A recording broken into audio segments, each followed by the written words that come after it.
donc ici Elispat du blog objectifreussirenmaths.com. Donc aujourd'hui, nous allons voir comment on retrouve l'ensemble de définitions d'une fonction. Vous allez voir avec moi, on va faire un truc assez simple, puisqu'en fait, pour toutes les fonctions, c'est R.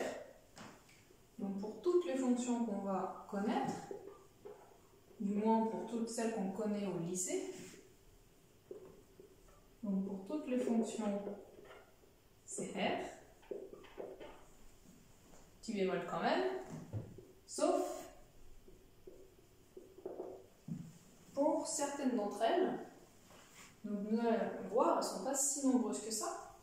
La première que vous connaissez, c'est racine de quelque chose.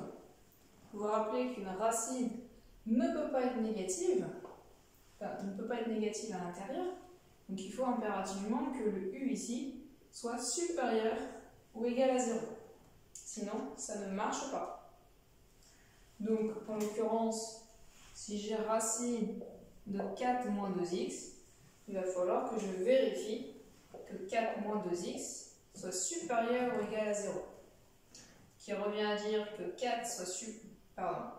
que moins 2x soit supérieur à moins 4. Maintenant, c'est le moins 2 qui part de l'autre côté. Ça veut dire qu'on est à moins 4 divisé par moins 2. Je vous rappelle, on passe en multiplier divisé avec un nombre négatif. On change le symbole, ce qui fait que c'est quand x est plus petit que 2. Donc, si on doit répondre à ça, le domaine de définition, c'est quand x appartient de moins l'infini à 2 inclus, puisqu'on peut avoir le égal à 0. Donc ça, c'est un petit peu l'une des premières fonctions qu'on voit avec ce genre de domaine de définition.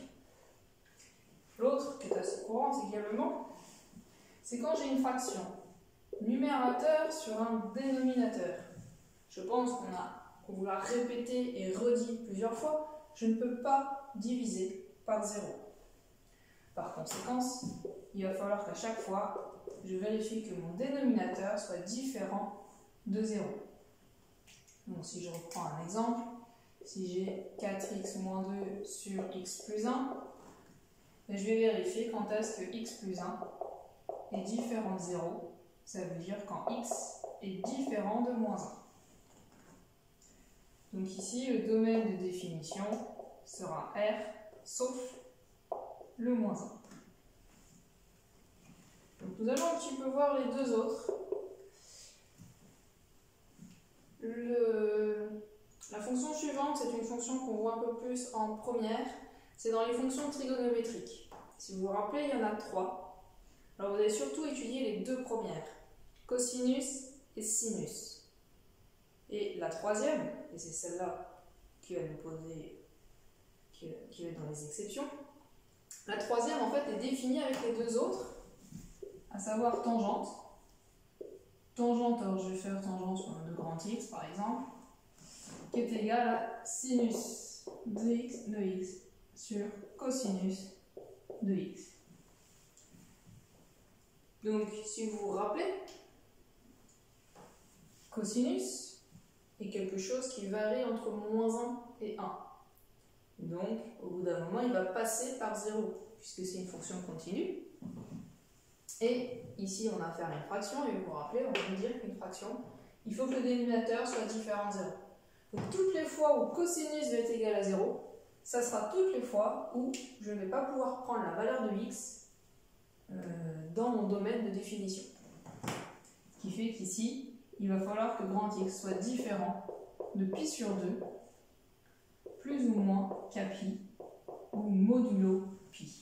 Parce que ce sont des fonctions cycliques, et la valeur où cos de cette valeur est égale à 0, ça revient tous les pi. Donc nous allons voir également une dernière fonction, qui est une fonction qu'on voit en terminale, c'est le logarithme. Nous allons voir que le logarithme népérien,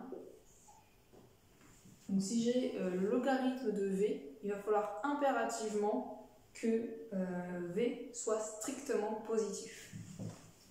Donc V strictement positif.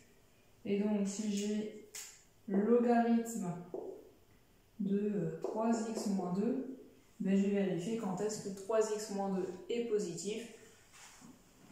Ce qui revient un genre d'inéquation du même genre que celui-là. La différence est qu'ici j'ai strictement supérieur à 0, alors que là, j'ai le droit d'avoir le égal à 0.